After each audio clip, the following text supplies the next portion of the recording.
வணக்கம் நண்பர்களே, இது நம்முடைய காற்றோடு பேசு.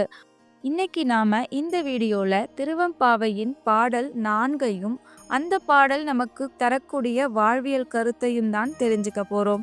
வாங்க நண்பர்களே, வீடியோக்குள்ள போகலாம். திருவெம்பாவை பாடல் 4. ஒன்னித் திலநகையாய் இன்னும் புலர்ந்தின்றோ, வண்ணக் கிளிமொழியார் எல்லாரும் வந்தாரோ, எண்ணிக் கொடுல்லவா சொல்லுகோம் அவ்வளவும், கண்ணை துயின்றவமே காலத்தை போக்காதே, விண்ணுக்கு ஒரு மருந்தை வேத விழுப்பொருளை, கண்ணுக்கு இனியானை பாடி கசிந்துள்ளம், உள்நெக்கு நின்றுருக யாம் மாட்டோம், நீயே வந்து எண்ணிக்குறையில் துயிலேலோர் எம்பாவாய். இப்பாடலின் பொருளாவது: ஒளி சிந்தும் முத்துக்களை போன்ற பற்களுடன் சிரிக்கும் பெண்ணே, இன்னுமா உனக்கு பொழுது விடியவில்லை என்ற பெண்களிடம் உறங்கிய பெண், அதெல்லாம் இருக்கட்டும், பச்சை கிளி போல் பேசும் இனிய சொற்களையுடைய எல்லா தோழிகளும் வந்துவிட்டார்களா என்றாள்.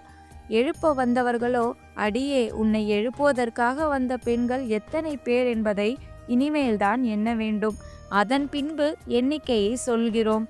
நாங்கள் தேவர்களின் மருந்தாகவும் வேதங்களின் பொருளாகவும் இருக்கும் சிவபெருமானை பாடி உள்ளம் உருகும் வேலை இது. இந்த நேரத்தில் அவர்களை எண்ணிக்கொண்டிருக்க முடியுமா? ஆகவே நீயே எழுந்து வந்து எத்தனை பேர் இருக்கிறோம் என்பதை எண்ணிப்பார். நீ எதிர்பார்க்கும் அளவுக்கு இங்கே பெண்கள் இல்லை என்றால் மீண்டும் போய் தூங்கு என்று கேலி செய்தனர். அதாவது, இறைவனை அடைய நான் முந்தி நீ முந்தி என போட்டி போடணும். அதை விட்டுட்டு அவன் என்ன செய்கிறான், இவன் என்ன செய்கிறான், அவனை மாதிரியே நம்மளும் லட்சமா கொட்டுனா கடவுளை அடைஞ்சிடலாமா, இவனை போல தியானத்தால் அடைஞ்சிடலாமா என யோசனை செஞ்சுட்டு இருக்கதால எந்த பலனுமே கிடையாது. ஒவ்வொருவருமே தங்களோட தனித்தன்மையை வளர்த்துக்கிட்டு இறைவனை அடைய முயற்சிக்கணும் அப்படின்றது தான் இந்த பாடலோட கருத்து. சரி நண்பர்களே, இந்த வீடியோ உங்களுக்கு பிடிச்சிருக்கும்னு நினைக்கிறேன். இந்த வீடியோ உங்களுக்கு பிடிச்சிருந்ததுன்னா லைக், கமெண்ட் மற்றும் ஷேர் பண்ணுங்க. மேலும் இது போன்ற வீடியோக்களுக்கு நம்மளோட காற்றோடு பேசு யூடியூப் சேனலை சப்ஸ்கிரைப் பண்ணுங்கள். மேலும் இன்னொரு நாள் திருவெம்பாவையின் பாடல் 5ஐ பார்க்கலாம்.